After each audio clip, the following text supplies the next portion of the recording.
dear students. I am Santhan, working as a physics faculty in Target English Medium School. In this today video, I would like to teach the another chapter in our physics subject from 10th standard level. The chapter name is refraction of light at curved surfaces or refraction at curved surfaces or spherical surfaces.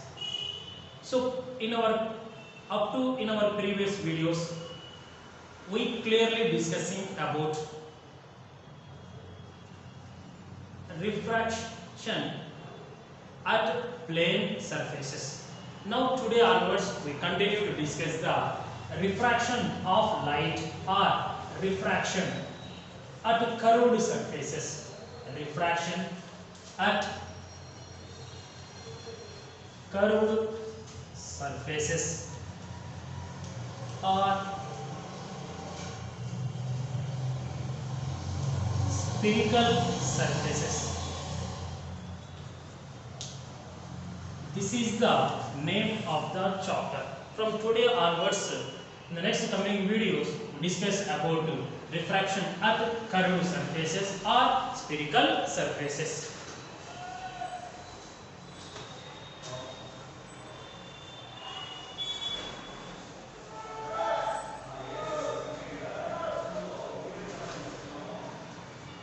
So, first of all, in this chapter, first we discuss that a spherical surface or curved surface will be having what type of terms? Is nothing but simply, first of all, we are discussing some important terms related to the curved or spherical surfaces.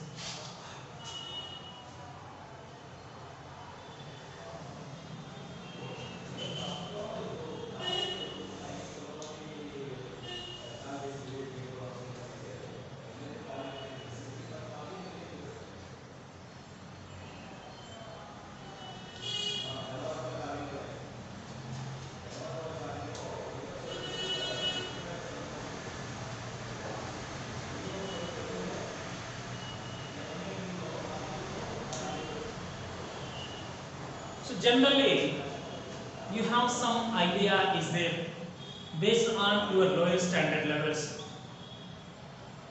Reflection at curved or spherical surfaces. So generally, in the chapter mainly we discuss about the lenses. So but anyway, which are having the curved surfaces means mirrors and lenses are having curved surfaces. Which mirrors and which lenses are means convex concave mirrors and convex concave lenses are having the curved surfaces. So that's why curved or spherical surfaces means mostly we discuss about either convex and concave surfaces are there. Now here, from the diagram we are observing that, so refraction is nothing but you must be considered the how many mediums? Two mediums. One is the rarer, another one is the denser. That's here is also we consider the two mediums, rarer medium, denser medium. Rarer medium refractive index we consider as a N1 and denser medium we consider as a N2. So here A, B is represented the curved surfaces. It is which type of curved surface you are observing that the reflecting surface is outward, that is the convex. The reflecting surface is inward, that is called concave. That is that. Now here this side is the reflecting surface you consider. That's right. It is which one? This is the concave. Sorry, this is the convex. It is the concave. That is that. Anyway, it is the denser medium. It is the rarer medium. That is that. Now here some important terms. I says that what are the terms are related to for the curved or spherical surfaces means Well, we say that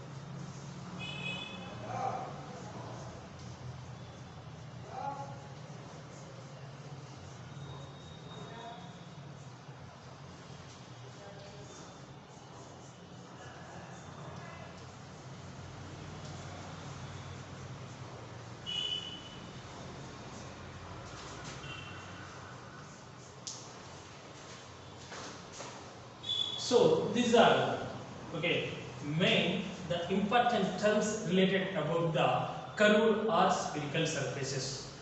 Focus is also there, but about that one here we are discussing two phase: aperture, hole, center of curvature, principal axis, radius of curvature. These are the main parts. Now here for this one, here aperture is nothing but the length of the diameter for the spherical or curved surfaces. So that's why it is nothing but this one. So the perpendicular length or the distance or the length from A to B of the spherical surface, this is called aperture or diameter. That is next one. Pole. Pole is nothing but the geometric center or the midpoint on the curved or spherical surfaces. Spherical surface, that is called pole. Listen very carefully. Aperture is nothing but the length of the curved surface or spherical surface from A to B. That is called aperture in diametrically. Pole is nothing but the geometrical center or the midpoint of a spherical or curved surface is called pole of the curved surface. Center of curvature. Center of curvature means center of curvature is a point. It is always located at the center of the spherical surface. Listen very carefully. Center of the curvature is a point. It is always located at the center of the curvature. It is nothing but, for example, it is a sphere. What is its center? This one. It is, we can say, as a C. That's why first of all we can take an empty sphere, uniform sphere. So now this sphere you can cut into the two parts. This is the one part. It is the another second part is there. That's why after cut, okay, for this first part, which is the center, this point, and the second part is also which is the point, this one. That's why this point will be where located exactly center for the either first curved surface or second curved surface. That's why, okay, C is nothing but center of curvature. It is a point. It is always located where at the center of the curvature or spherical surface.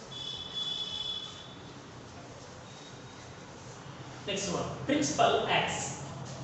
An imaginary line you can join.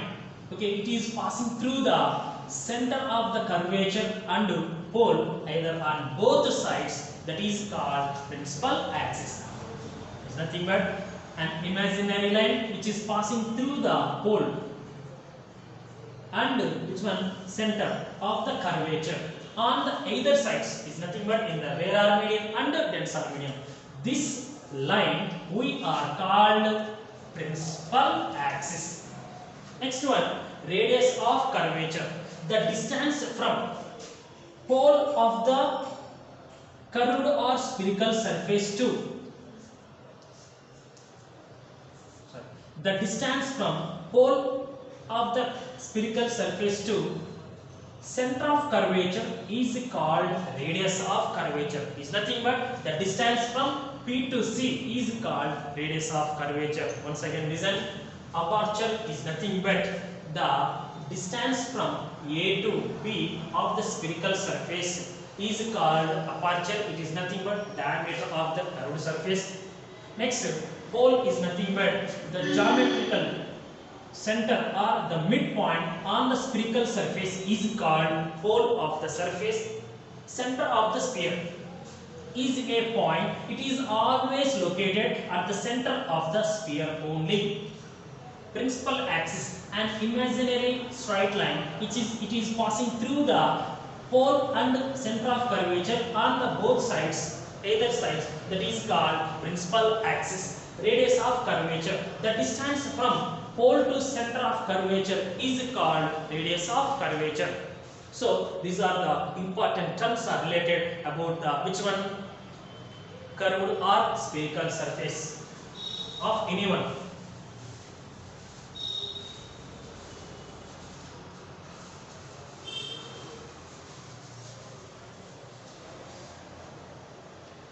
Now here we are discussing about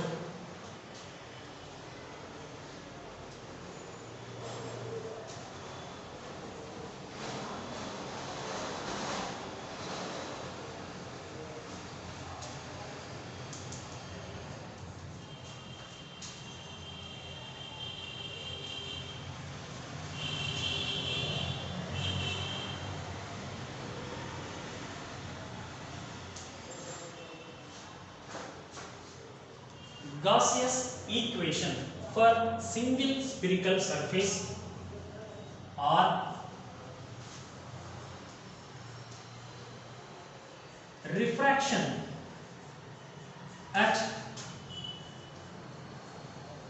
spherical surface or curved surface. Our chapter name is refraction of light at curved surfaces. So now our topic is Gauss's equation for single spherical surface or refraction at a spherical surface or curved surface. What is the equation to find the refraction at a spherical or curved surface? This is also we are called Gaussian's equation. For Gaussian is the name of the scientist. Gaussian's equation for single spherical surface.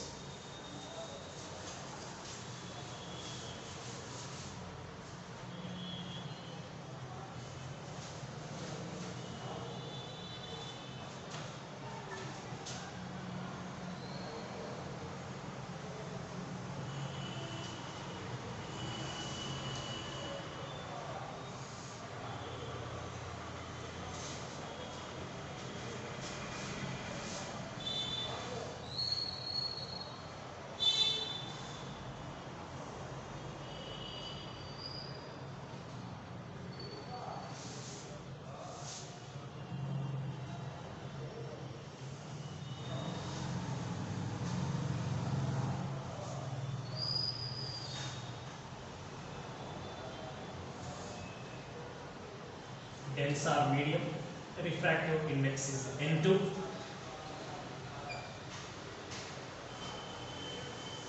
It is the principal axis, pole of the mirror, center of curvature, A, B. Just let us consider a point size object. We are placed in front of the refracting surface. It is the radar medium. Refractive index is N1. Let us consider a point size object is placed on the principal axis in front of the refracting surface is nothing but in the radar medium. O is the position of the object on the principal axis in which medium? Radar medium. Now from the object we are consider two rays. So from the object so many rays are emitted into the all directions. Okay, but we are consider the two rays according to the formats. So one ray will be fall onto the curved refracting surface at point P, and another one will be fall obliquely on the AB surface. Okay, so at any other point. So here we can say that this is the we can say as X. For this point we can draw an imaginary stride. Okay, sorry, for this point we draw a normal. How we can draw the normal in this one? So listen, we know that during the refraction the light is deviated from its path when it will be travel either from radar to denser or denser to radar. Now here, okay, the ray which is passing through the principal, it will be fall onto the which one? Pole of the curved surface. At that time the light ray is undeviated and moving. directly into the denser medium. How means we are observing that for the curved surface, it is the pole. We can say that if the light ray will be fall here, we know that. So in a curved surface, for showing the refraction process, first of all you draw a tangential line. For the P, you draw a tangential line like this one, either upward side or downward. So this tangential line is represented the refracting surface. The tangential line is represented the refracting surface, at a particular point in the curved surface. That's why if the light ray will be fall at this point, for this position we draw a tangential. That's why this tangential is represented which one? Refracting surface. For the refracting surface, the incident light ray will be which one here?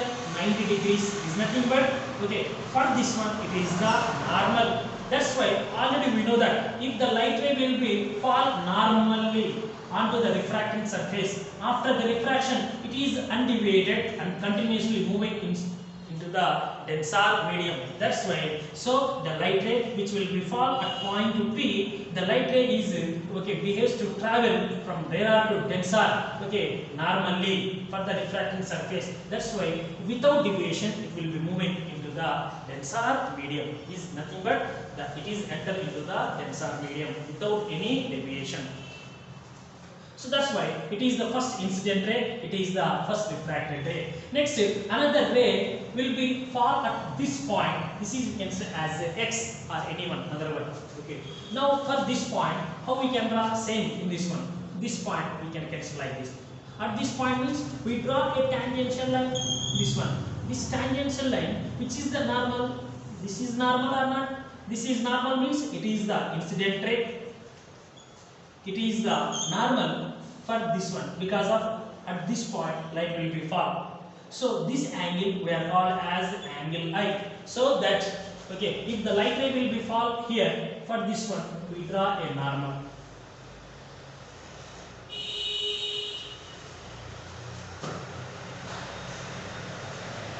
So this is we are considered as angle I, that is equals to theta 1. In certain textbooks we are considered as I, in certain one theta 1. We are considered either I or theta 1 as your wish. Here we are observing that when the light is travel from rarer to denser, after the at the refracting surface the light ray is deviate from its path and move towards the normal. This is the initial position of the incident ray, but it will be bent towards the normal. This is the normal. That's why normal and move like this. So we know that after reflection or refraction, the rays are either really meet or appears to meet at that point image will be formed. Here after the refraction, this is the first refracted ray, it is the second refracted ray. These two rays are meet at this point. That's why at this point real image will be formed of this one, because of here the two rays are really meet, that is the eye, it is the center of curvature. So here we are observing that the second refracted ray is makes certain angle with the principal axis, that is the alpha, and here this normal is makes the angle with the principal axis, that is the beta. Here the this refracted ray is makes the angle with the principal axis, that is the gamma. We know that it is the angle I, means the angle between refracted ray and the normal is called angle of refraction, that is equals to theta 2. Angle I we are considered as theta 1, angle R we can say as a theta 2. Directly also we are considered, no problem. Now from the point X we draw an imaginary perpendicular line onto the principal axis, where it will be meet that point we can say as a M. Here, so for avoid the confusion, it is the Y, it is the X we consider, it is the A point. XY is the aperture. So listen very carefully. You are taking a curved surfaces. This curved surface is separate the two mediums, rarer medium and denser medium. That's why the curved or spherical surface of XY we are considered as a refracting surface. Rarer medium refractive index is N1, denser medium refractive index is N2, we can say. Okay, on the principal axis we place one object, that is object is O, place is there. Now from this object we are consider the two rays. Why we are consider the two rays means according to the format to draw the ray diagrams you must be consider the how many 2 or 3 only. When we are consider the 2 or 3 we can exactly locate the where the image will be formed without any confusion. That's why we consider the two rays. One ray will be fall onto the refracting surface at point B, another one will be fall on the refracting surface at point A. So that's why the ray which will be fall at point P, it behaves as it is without deviation, it will be moving slightly because of this ray will behaves to fall on the refracting surface normally. Next, the ray will be fall at point A, it will be fall obliquely. That's why we can draw a normal at point A for the curved surface. Then it is the incident ray, it is the normal. That's why the angle between normal, incident ray and normal is called angle I. After the diffraction, the light ray will be bends towards the normal. This is the refracted ray. But the angle between refracted ray and the normal is called angle R. Next here. So incident, OA ray will be made the certain angle with the principal axis, that is the alpha. Next, normal is makes the angle with the principal axis is the beta. Gamma is angle between refracted ray and the principal axis. And also we know that the distance from pole to C is the R. The distance from pole to I is the V. And the distance from P to O is U. Nothing but U is the object distance, V is the image distance, R is the radius of curvature. We know that radius of curvature is nothing but the distance from pole to center of curvature. Object distance is represented by the symbol of U. U is nothing but the distance from P to position of the object. Means the distance from pole to position of the object is nothing but object distance. Next, the distance from pole to image is called image distance. These are the simple diagram. With help of that one, we can easily define what is the gaseous relation for the single refraction surface, curved surface, or what is the formula to find refraction at curved surfaces. That curved is either convex or concave. Now come to that point here.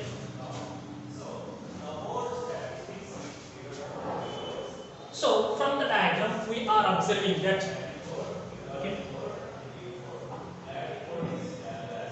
so A O M, A to O M, it is appears like a right angle triangle.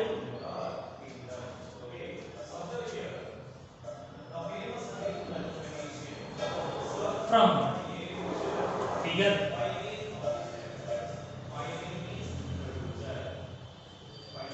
triangle A O M, tan alpha is equals to,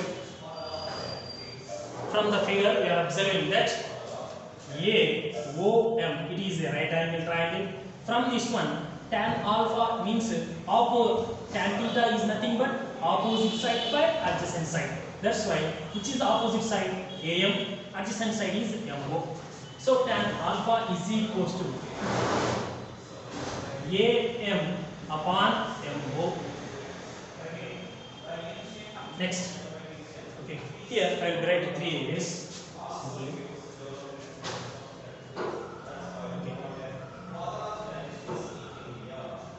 Listen, tan alpha is equals to AM upon MO. Next, triangle, next one here. A C M, A C M here, right angle triangle. That's right, triangle A C M. Tan beta is equals to, tan beta means opposite by hypotenuse. Opposite is AM, hypotenuse is MC. That's why AM upon MC. Next one, AIM. It is also A to I. It is also a right angle triangle. That's why AIM. Tan gamma is equals to tan gamma for this one. AIM. Opposite by hypotenuse. AM by MI. AM upon MI. Now here we are consider one small condition. If tan theta or sin theta is small, if tan theta or sin theta is small, sin theta approximately considered as a theta, and also tan theta approximately you can say as a theta. Why sin theta means laterally we can consider that, or leave this one. If tan theta is small,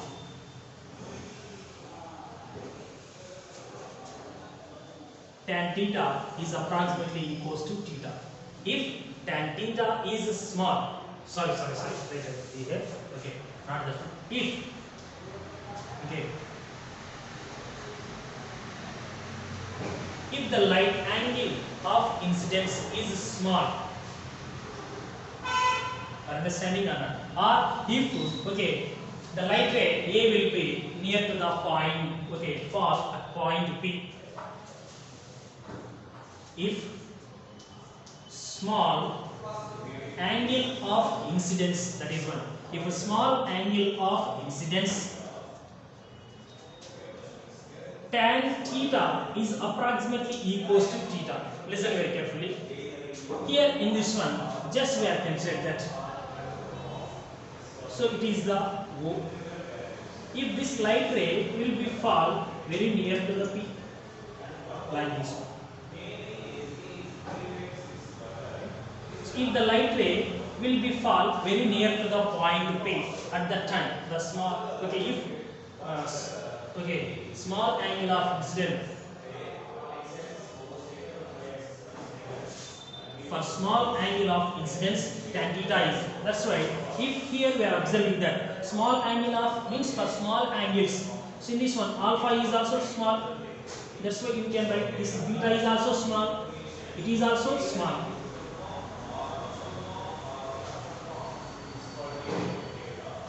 So is nothing but here, okay, if O will be fall very near to the point P, okay, angles are very small or not, that is the meaning of that. That's why at that time, then what will be happen, okay. So during such type of condition, here it is the A. From this one, we draw one imaginary perpendicular line onto the which one principal axis. This is the M.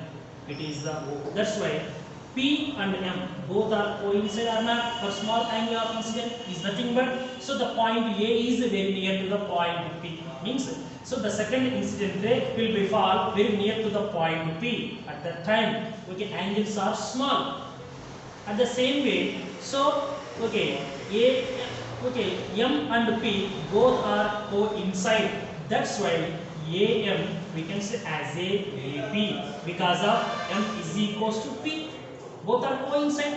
That's why AP distance is equals to AM distance. That's why we can say as AM is equals to AP. That is one condition. And another one, for small angles, okay, tan, okay, so tan 1 is equals to, not 1, mostly 0.1. Tan 0.1 is equals to nearly 0.10026. 0.2 tan is equals to 0.26. Okay, 0.5, like this one. Okay, mostly 0.1, 0.2 is correct, remaining one, okay, approximate values. So tan 0.1 is 0.1, tan 0.2 is 0.2. So after the decimal, first value only we are considering. Tan theta is equals to theta. Here what is the tan theta? What we are considering equals to theta. What is the theta value? Okay, tan theta is 0, means tan 0.1 is nothing but 0.1. That's why in the place of theta, which value is there? Same value will become.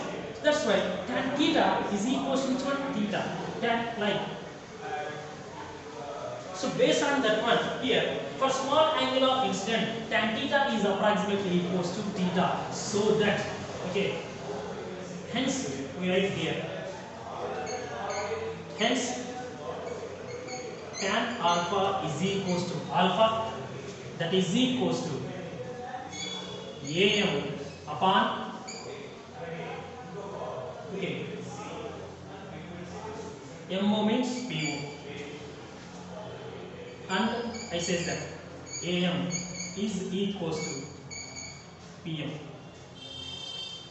Sorry, yes, okay. So p and n are coincide. That's why mo is equals to po. Is it correct? So I says that if this incident ray is very near to the point P, am is equals to ap, because of m and p are coincide. That is also, you can write any one more, okay, without confusion. So am is equals to, okay, ap. So that then what will happen? Mo is equals to po, both are. So means simply, okay, because of m is equals to p. That is the name. So am by po. Tan beta is equals to beta, that is equals to, means here approximately am by beta, beta means mc, means bc. Next, tan gamma is approximately equals to gamma, that is equals to am upon pi, that is one is there.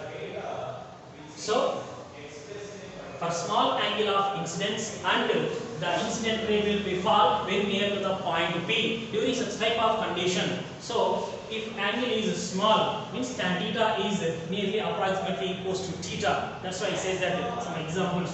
During such condition, tan alpha is equals to alpha, tan beta is nearly equals to beta, tan gamma nearly equals to gamma. That is the condition we are considering here. Then after that,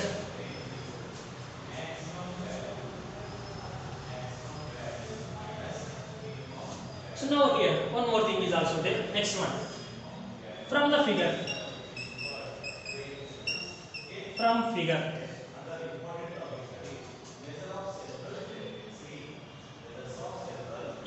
O A C, it is also triangle. That's why from triangle O A C, from OAC what you can write here? So I is the external angle, alpha and beta is the interior angles. We know that the sum of the interior angles is always equals to exterior angle. That's why I is. So what you can write here? OAC, I is equals to alpha plus beta. That is in order. Like the same way. Next,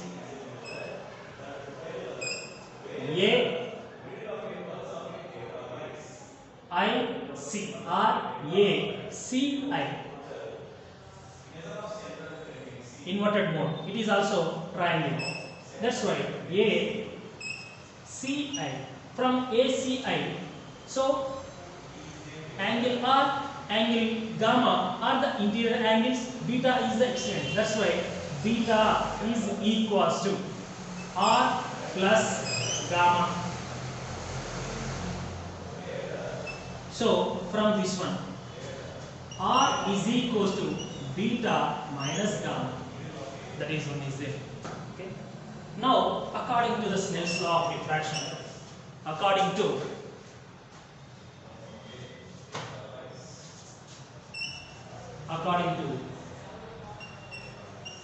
Snell's law of refraction,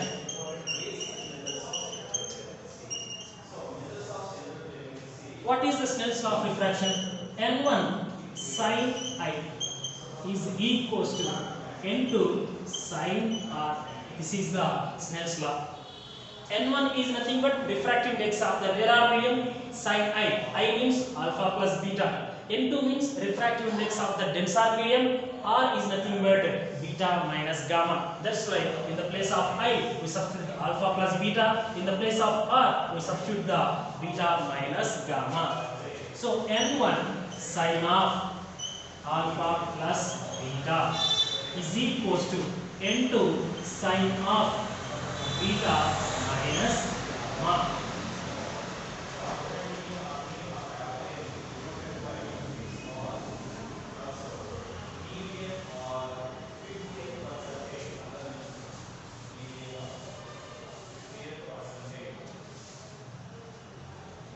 So now we are observing that if we know here, if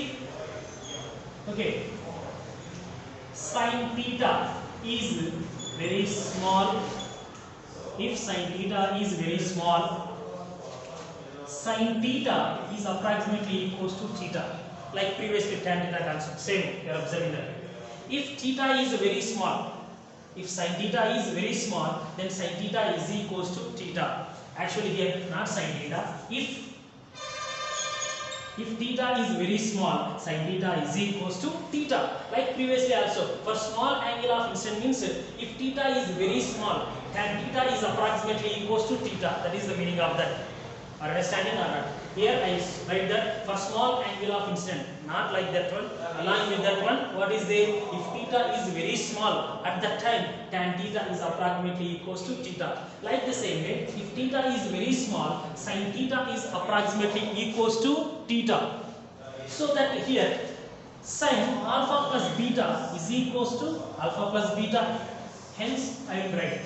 Hence sin alpha plus beta is approximately equals to alpha plus beta, because of it is variance as means sin I is equals to I, sin R is equals to R, like mode.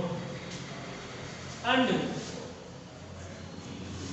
sin beta minus gamma is approximately equals to beta minus gamma. That's all. So what you can write finally? N1 sin alpha plus beta means alpha plus beta, is equals to N2 beta minus gamma. This is the. Now we can see N1 alpha plus N1 beta is equals to mathematical operation N2 beta minus N2 gamma. Here beta values will be brings to one side and remaining values will be brings to the another side. Minus N2 gamma brings to the left hand side. N1 alpha minus is becomes to plus N2 gamma is equals to N2 beta plus N1 beta transfer to the right hand side becomes to minus N1 beta. So in the right hand side, which is the common factor beta. So but now we know that what is the alpha? Tan alpha is equals to alpha, that is equals to AM upon PO. Tan beta is equals to beta, that is equals to AM upon PC. Tan gamma equals to gamma, that is equals to AM upon PI. That's why in the place of alpha, beta and gamma we substitute these values. Then N1 alpha means AM upon PO plus next N2 into AM upon gamma means PI is equals to here, which is common factor here beta, N2 minus N1. N2 minus N1 of beta. Beta means AM upon PC. B to C. So here in the left hand side is also, which is the common factor AM. That's why AM common factor. N1 upon PO plus N2 upon PI. AM is the common. N1 upon PO plus N2 upon PI is equals to N2 minus N1 into AM upon PC. AM cancel. What are the remaining one? N1 by PO. P to O means the distance from pole to position of the object is U. That's why PO means U plus N2 upon Pi. The distance from pole to position of the image is image distance is nothing but V is equals to N2 minus N1. N2 minus N1. PC. The distance from pole of the curved surface to center is nothing but radius of curvature upon R. So this is the formula to find refraction at curved surfaces or gaseous formula for the single refraction surface. But this is not the final. Why? Because when we are using the curved surfaces either in reflection or refraction, you must be consider the rules for sign conversion. That's why by using the use the rules for sign conversion only the final formula will become. What are the rules for sign conversion? I will explain later.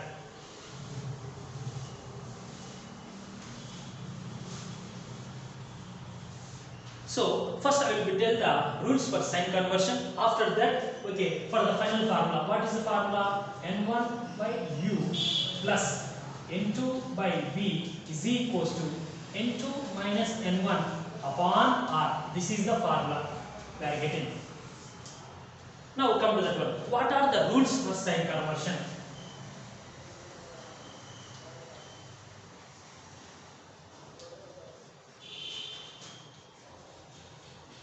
This is no need to write during the examination.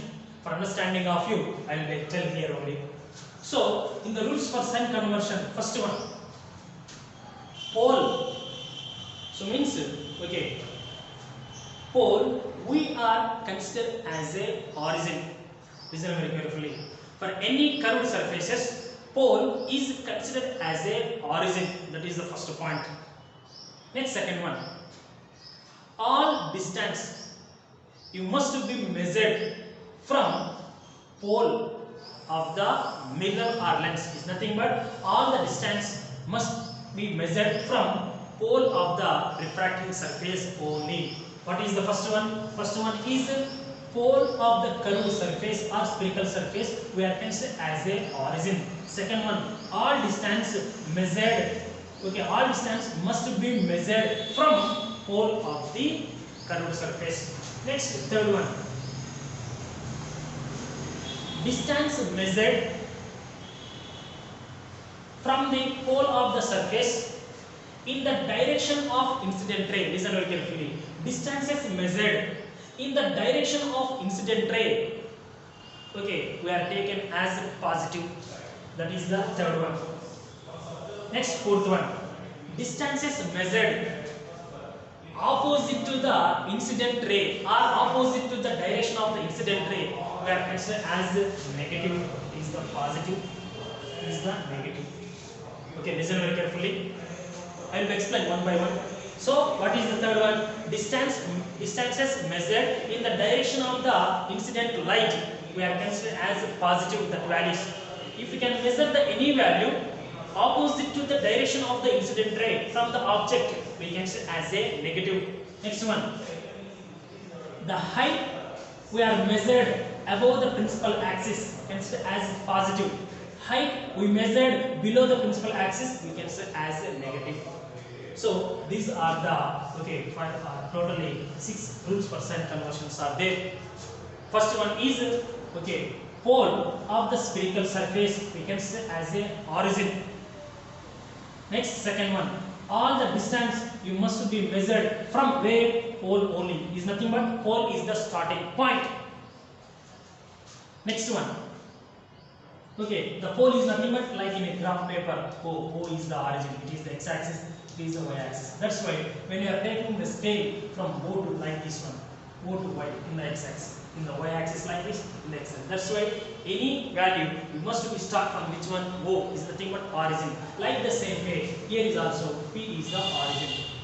Next, third one. Here we can say that the incident ray means from the object. Incident ray means ray will be moving initially which direction? From this side to here. Is nothing but according to the earth magnetic field. East, west. So object is this side. Okay, ray will be moving to this side. That's why. Okay, from the object the rays are moving towards the east side direction. So that's why any distance you are measured from pole to, okay, in the direction of the incident ray, that values we are considered as positive. Next, from the pole of the mirror, we measure the any distances opposite to the incident ray. Incident ray is like this one. If we can measure the opposite for the incident ray, that values we can say as a negative. If any height is measured above the principal axis, considered as a positive, below the principal axis considered as negative. Like in a graph paper, x minus x, y minus 1. That's why you are observing that from the origin all these terms are positive. That's why anything you can measure in this one means based on the light ray. If these values are negative, means from the pole we can measure this because of light ray is moving to this. This is all the negative. And the same way we can say that above the principal axis, height measured above the principal axis taken as from this one in the upward direction. This is the positive y-axis. Below this one, negative y-axis. That's why height measured above the principal axis we can say as a positive. Height measured below the principal axis we can say as a negative because of here below minus y plus y, like that more. So once again, listen very carefully. So pole of the curved surface we can say as a origin. All distances must be measured from pole of the spherical surface only. If distance measured in the direction of the incident ray we can say as positive. Distance measured opposite to the incident ray we can say as negative. Height measured above the principal axis considered as positive, below the principal axis considered as negative. There are the rules for sign conversion. That's right. Now we are applying the rules for sign conversion for this one. Then you can get the final Gauss's equation. Now here we are observing that, okay, n1 upon u means first, okay, according to sign conversion, u is equals to negative. Is really correct or not? U is negative means so object is here pole. That's why the distance from pole of the mirror to object means our measuring distance is P to O is this, but incident ray is moving this. That's why our measuring distance is opposite to the incident ray. That's why U is negative. V is equals to positive. So means the distance from pole to image distance is V. That's why. So from the object, incident ray is moving this direction. Now image distance is also we measure from where to where? Pole to I. Means our measuring direction is the same as the incident ray. That's why. Okay, V is positive. Next, R is also positive. The distance from pole to C. This is also this direction. The distance from P to C. So that's why P to C, P to I, these two are in the direction of the incident ray, but PO is opposite direction. That's why U only the negative, V and R the positive. Now these values substitute here. N1 upon minus U plus N2 upon V is equals to N2 minus N1 upon R. Now here, first you can write the positive term R, this one. N2 upon V minus N1 upon U is equals to N2 minus N1 upon R. So this is the, okay, this relation we are called Gaussian relation for single refracting surface, or it is also called Okay, refraction at curved surfaces. That's why N2 is the tensor medium refractive index, B is the image distance, N1 is the radar medium refractive index, U is the object distance, and R is the radius of curvature of the spherical surface. That's why by substituting these values we can find what is the Gauss's relation for the single refraction surface. Thank you.